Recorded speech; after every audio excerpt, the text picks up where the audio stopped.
इसके बाद हम लोग देखते हैं preparation method of alkyl halide. Alkyl halide को ही हैलो एल्केन कहते हैं।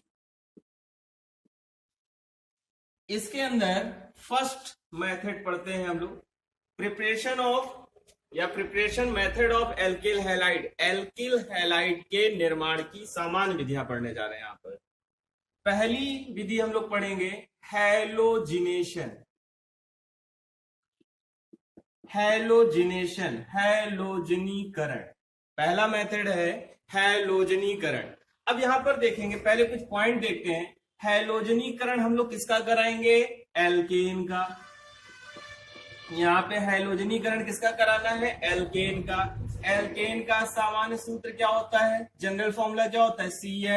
CnH2n+2।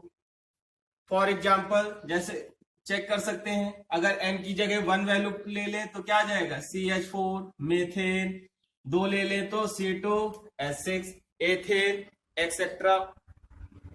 अब हैलोजिनेशन कराना है तो एल्केन का कराएंगे। हैलोजिनेशन का मतलब क्या होता है? एल्केन की हैलोजन से रिएक्शन करानी है। यहाँ पर हैलोजिनेशन का मतलब कहीं भी किसी भी रिएक्शन में आपसे कह देता है हैलोजिनेशन वर्ड का प्रयोग करता है।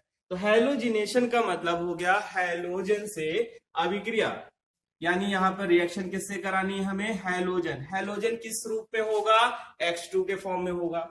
और एक और कंडीशन है कि हैलोजिनेशन जो होगा वो सनलाइट HNu का मतलब सनलाइट की प्रेजेंस में होगा। और यहां पर ये किस तरह की रिएक्शन होगी? ये फ्री रेडिकल सब्स्टिट्यूशन रिएक्शन होगी। मतलब हैलोजनीकरण यहां पर किस तरह की रिएक्शन है? ये फ्री रेडिकल सब्स्टिट्यूशन टाइप की रिएक्शन है, मुक्त मूलक प्रतिस्थापन अभिक्रिया है। यहाँ पे फॉर्मेशन किसका होना है? हमें किसको बनाना है? एल्किल हैलाइड को। तो यहाँ पर फॉर्मेशन किसका होगा? प्रोडक्ट के रूप में, उत्पाद के रूप में हमें क्या प्राप्त होगा? Alkyl halide. इसे क्या बोलेंगे? Alkyl halide. एग्जाम्पल के माध्यम से समझते हैं। जैसे अगर मेथेन ले लेते, एग्जाम्पल में हैलोजन की रिएक्शन करानी है एल्केन से। एल्केन कौन सा लिया? मेथेन। मेथेन की रिएक्शन करा देते हैं क्लोरीन से। किसकी प्रेजेंस में होगी? सनलाइट की प्रेजेंस में होगी। यहां पर देखो क्या है? Free radical. यहाँ पे क्या बन रहा होगा? फ्री रेडिकल क्या होते हैं? ये क्लोरीन जो है इस तरह से टूटेगा, मतलब क्लोरीन किस फॉर्म में होगा? Cl के फॉर्म में होगा। ये अपना इलेक्ट्रॉन ले लेगा, ये अपना इलेक्ट्रॉन ले लेगा, यानी फ्री रेडिकल मुक्त मूलक बनेंगे। फ्री रेडिकल को मुक्त मूलक कहा जाता है। और यहाँ पर कैसा विदलन होगा? कैसा क्लीवेज होगा? होमोलिटिक टाइप का, समांश विदलन होगा। समांश विदलन के फलस्वरूप ही क्या बनते हैं? मुक्त मूलक। और यहाँ पर भी क्या होगा? समांश विदलन ही होगा। तो यहाँ की एक हाइड्रोजन और एक क्लोरीन आपस में रिएक्ट कर लेंगे और क्या निकल जाएगा? यहाँ पर HCl। और यहाँ पर एक क्लोरीन मूलक बचेगा, एक मेथिल मूलक। तो यहाँ पर क्या बनेगा? CH3Cl।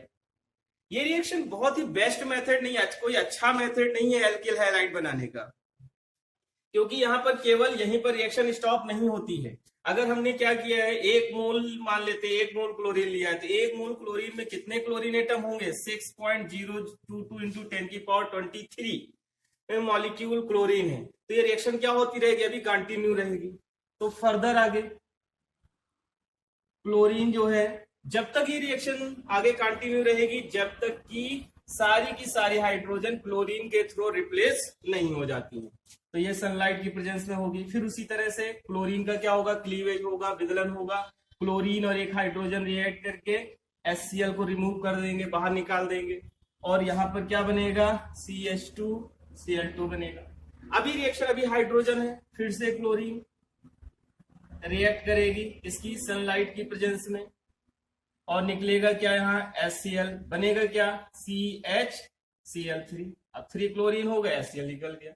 अभी रिएक्शन फिर नहीं स्टॉप होगी, क्लोरीन सनलाइट की प्रेजेंस में रिएक्शन होगी। एक हाइड्रोजन है ये और एक क्लोरीन, HCl रिमूव कर लेंगे, निकल जाएगा, और बचेगा क्या? CCl4, carbon tetra chloride. क्यों यहाँ पर ये बेस्ट मेथड क्यों नहीं है? क्योंकि यहाँ पर यहीं पर रिएक्शन स्टॉप नहीं होती, ये आगे रिएक्शन चलती रहती है। यानी यहाँ पर हमें हेलो एल्केन का जो है मिक्सचर गेन होता है, यहाँ पर जिनको सेपरेट करना काफी मुश्किल होता है, इसलिए ये बेस्ट मेथड, अच्छा मेथड नहीं है। आइए एक एग्जाम्पल के माध्यम से और समझते हैं। जैसे ले लेते हैं प्रोपेन, CH3CH2CH3, इसकी रिएक्शन करा रहे हैं हम लोग क्लोरीन से इन प्रेजेंस ऑफ सनलाइट। तो इसके लिए दो पॉसिबिलिटी है। पहली कौन कौन सी पॉसिबिलिटी हो जाती है? पहली क्या बन सकता है? क्लोरीन फर्स्ट पर अटैच्ड हो जाए, निकलेगा क्या? HCl ही रिमूव होना है, तो यानी यहाँ क्या बनेगा? CH3 CH2 और CH2, यहां पर Cl अटैच हो जाए। या दूसरी पॉसिबिलिटी क्या होती है? CH3 CH3 और यहां पर क्लोरीन अटैच हो जाए, निकलना HCl ही है। दोनों तरह के रिएक्शन में, दोनों ही अगर प्रोडक्ट बनाता है तो दोनों में ही क्या रिमूव होगा? HCl ही रिमूव होगा। सनलाइट की प्रेजेंस में रिएक्शन होनी है। इसे क्या कहेंगे? ये क्या हो गया? 1 क्लोरो, इसका नाम क्या होगा? 1 क्लोरोप्रोपेन। और इसका नाम क्या होगा? 2 क्लोरोप्रोपेन। 2 क्लोरोप्रोपेन। अब इनमें से बात करते हैं, दो तरीके के प्रोडक्ट बने, क्या दोनों प्रोडक्ट ही रहेंगे? मेजर प्रोडक्ट कौन सा होगा? तो इनमें मेजर प्रोडक्ट कौन सा होगा? ये मेजर होगा, मेजर प्रोडक्ट होगा, गौड़ मुख्य उत्पाद होगा, मतलब मुख्य रूप से बनेगा। और ये क्या होगा? माइनर प्रोडक्ट, मतलब कम मात्रा में बनेगा, ये माइनर हुआ। अब कैसे कह सकते हैं कि इनमें से ये ज्यादा, कौन स्थायी ज्यादा है? कैसे बोल सकते हैं? अब आपको मालूम है ये कैसा कार्बन है? Primary carbon. यहां पर अगर बॉन्ड टूटे तो ये कैसा अपना इलेक्ट्रॉन ले लेगा और ये अपना इलेक्ट्रॉन ले लेगा। क्यों लेगा? क्योंकि सनलाइट की प्रेजेंस में रिएक्शन हो रही है, सूर्य के प्रकाश की उपस्थिति में क्रिया हो रही है, और सूर्य के प्रकाश की उपस्थिति में यहाँ क्या होगा? होमोलिटिक क्लीवेज होगा, समांश विदलन होगा, अपना अपना इलेक्ट्रॉन लेंगे। तो यहाँ पर कौन बनेगा? ये प्राइमरी मूलक बनेगा, प्राइमरी प्राथमिक रेडिकल बनेगा। तो यहाँ पर भी बॉन्ड उसी तरह टूटेगा, तो इसने अपना इलेक्ट्रॉन लिया, इसने अपना इलेक्ट्रॉन लिया, तो ये कौन सा मूलक बनेगा? यहाँ पर सेकेंडरी मूलक। और हमें पता है सेकेंडरी मूलक 11th क्लास में पढ़ रखा है कि मुक्त मूलकों में से द्वितीयक मूलक क्या होते हैं? ज्यादा स्टेबल होते हैं प्राथमिक मूलक से, तो इसलिए ये ज्यादा स्थायी होगा अपेक्षा। ये बाई चांस कभी क्वेश्चन पूछ लिया जाए कि 2 क्लोरोप्रोपेन जो है 1 क्लोरोप्रोपेन की अपेक्षा ज्यादा बनता है, मुख्य उत्पाद है। क्यों उत्पाद है? क्योंकि यहाँ द्वितीयक मूलक बनेगा और यहाँ प्राथमिक मूलक। द्वितीयक मूलक क्या होते हैं? प्राथमिक मूलक से अधिक स्थायी होते हैं, तो इसलिए 2 क्लोरोप्रोपेन यहाँ पर क्या होगा? मेजर प्रोडक्ट होगा। आइए इनको मैकेनिज्म के माध्यम से समझते हैं। जैसे पहली रिएक्शन पढ़ी थी हम लोगों ने, CH4 का मेथेन का हैलोजिनेशन कराते हैं, क्लोरीन से रिएक्शन कराएंगे इन प्रेजेंस ऑफ सनलाइट। बन क्या रहा था? यहाँ पर समांश विदलन हो रहा था, मुक्त मूलक बन रहे थे, मुक्त मूलक प्रतिस्थापन अभिक्रिया थी। CH3Cl बनता है और प्लस क्या निकल जाता है? HCl। ये रिएक्शन इसी तरह से आगे कंटिन्यू थी, तो इसी की मैकेनिज्म पढ़ते हैं।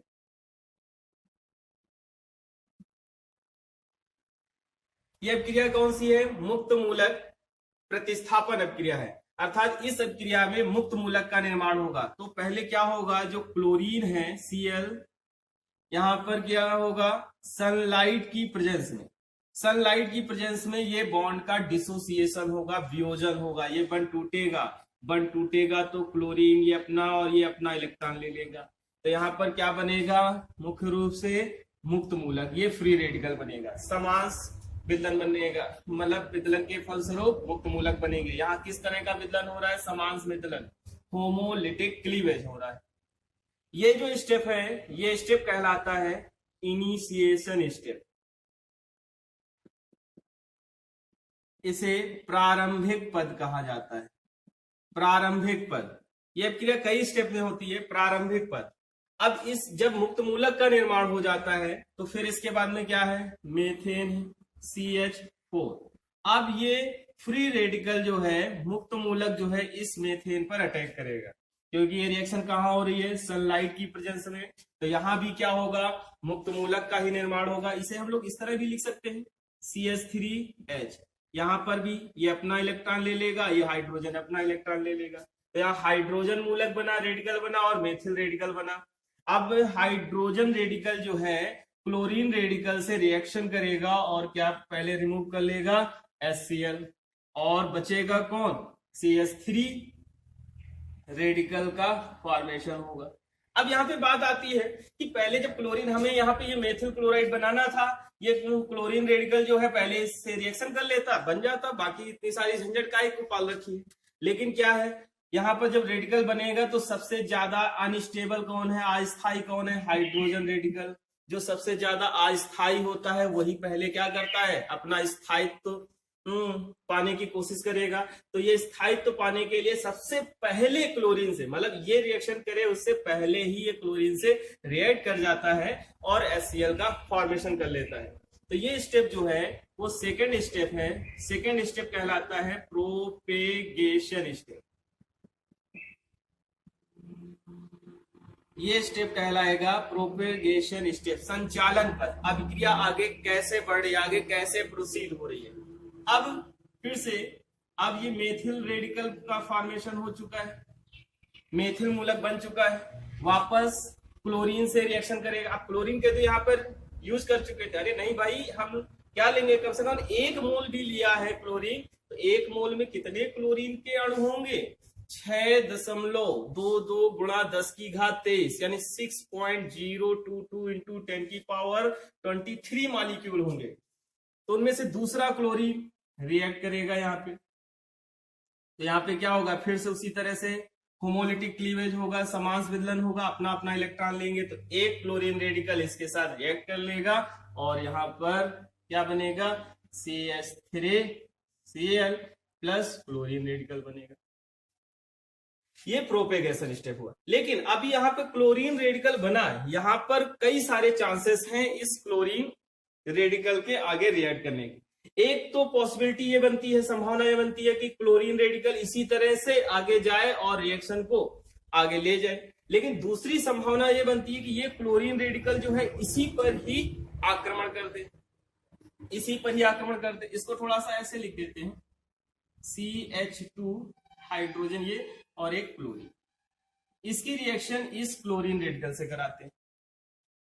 फिर से यहां पर क्या होगा, होमोलिटिक क्लीवेज होगा, अपना अपना इलेक्ट्रॉन लेकर अलग होंगे, तो हाइड्रोजन रेडिकल बनेगा। उसी तरह जैसे यहाँ पर हाइड्रोजन रेडिकल ने अस्थायी था, सबसे ज्यादा अस्थायी है, तुरंत स्थायित्व प्राप्त करने के लिए क्लोरीन से रिएक्शन की थी, तो यहाँ भी क्या करेगा, हाइड्रोजन से रिएक्ट करेगा और क्या निकलेगा, HCl प्लस, यहाँ पर क्या बन जाएगा, CH2 और एक क्लोरीन और अटैच हो जाएगा, नहीं सॉरी, यहाँ पर क्या बचा, हाइड्रोजन रिमूव हो चुका है, यहाँ क्या बचा है, ये CH2Cl, ये रेडिकल बन गया। अब यहाँ पर फिर से आगे देखते हैं इसी स्टेप को, CH2Cl रेडिकल है, वापस फिर इससे क्लोरीन रिएक्ट कर सकता है, तो क्लोरीन यहाँ पर क्या होगा, सेम ऐसी जैसे यहाँ पर क्लोरीन ने रिएक्ट किया था इससे मेथाइल रेडिकल से, ये क्लोरोमेथाइल रेडिकल से रिएक्ट कर सकता है, तो यहां पर क्या बनेगा, Cl2CH2 ये बन जाएगा। या फिर इसे हम लोग ऐसे भी लिख सकते हैं, CH2Cl, क्लोरीन अटैच हो गया, CH2Cl2 plus chlorine radical remove. फिर से वही पॉसिबिलिटी बनती है, ये क्लोरीन या तो वापस यहीं पर आकर इस तरह से रिएक्शन को प्रारंभ करे, या वापस फिर क्या करे, इसी पे अटैक करे। अगर इसी पर अटैक करता है CH2Cl2 ये प्लस क्लोरीन रेडिकल, इसको थोड़ा सा चेंज करके लिख देते हैं इस तरह से, 2 Cl है, CH ये H, यहां पर क्लोरीन उसी तरह से क्लोरीन रेडिकल रिएक्ट करे, यहां फिर से हेट्रोलिटिक नहीं होमोलिटिक क्लीवेज होगा, होमोलिटिक क्लीवेज समांश विदलन होगा। समांश विदलन में क्या होगा, होमोलिटिक क्लीवेज के दौरान ये अपना अपना इलेक्ट्रॉन लेकर अलग हो जाएगा। अलग हो गया तो हाइड्रोजन रेडिकल बना। हाइड्रोजन रेडिकल क्या करेगा, हाइड्रोजन मूलक क्लोरीन मूलक के साथ क्रिया कर लेगा, क्या निकल जाएगा यहाँ पे HCl, और बनेगा क्या यहाँ पर, ये डाइक्लोरोमेथाइल मूलक बन जाएगा। फिर से ये डाइक्लोरोमेथाइल मूलक है, प्लस यहाँ फिर से क्लोरीन जो है रिएक्ट कर सकता है, यहाँ फिर से अपना अपना इलेक्ट्रॉन लेकर अलग होगा, क्लोरीन रेडिकल बनेंगे, ये क्लोरीन रेडिकल इससे रिएक्ट कर जाएगा, क्या बनेगा CHCl3 क्लोरोफॉर्म बना, और प्लस क्लोरीन मूलक रिएक्ट, मतलब क्लोरीन मूलक का मतलब क्लोरीन मूलक यहाँ पर उत्पन्न हुआ। अब यहाँ पर एक पॉसिबिलिटी, फिर से वही पॉसिबिलिटी बनती है क्या, ये क्लोरीन मूलक जो है वापस यहीं से क्रिया प्रारंभ करे या फिर इस पर अटैक करे। अगर इसी पे अटैक कर देता है,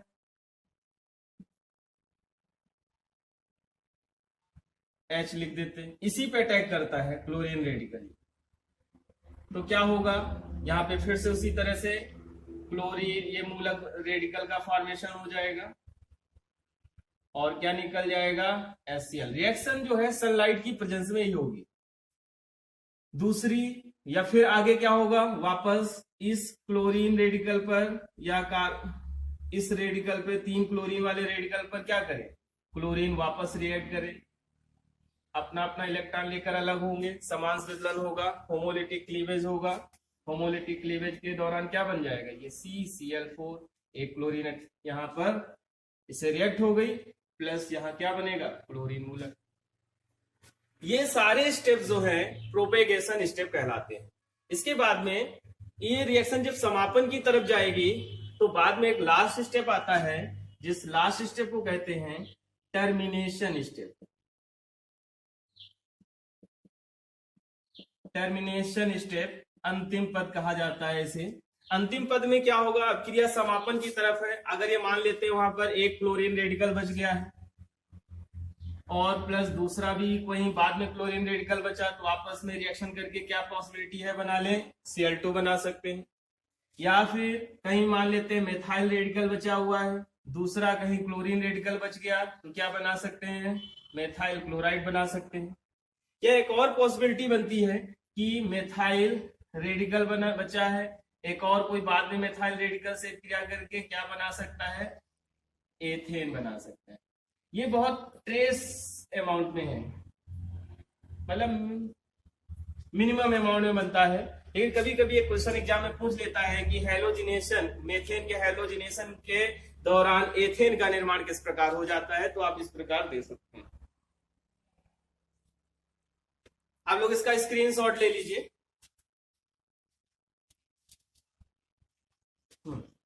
अगर एग्जाम में कभी एक क्वेश्चन आ जाता है, ओके, अगर एग्जाम में कभी एक क्वेश्चन आ जाता है कि मेथेन के हैलोजनीकरण अभिक्रिया को समझाइए, या फिर मुक्त मूलक प्रतिस्थापन अभिक्रिया क्या है, इसकी क्रियाविधि समझाइए, तो आप इतनी सी रिएक्शन दे सकते हैं। इतनी रिएक्शन के बाद में इनिशिएशन स्टेप, प्रोपेगेशन स्टेप के आप केवल 2 स्टेप उठा सकते हो, और इसके बाद में लास्ट में टर्मिनेशन स्टेप देकर आप अपने क्वेश्चन का आंसर कंप्लीट कर सकते हो।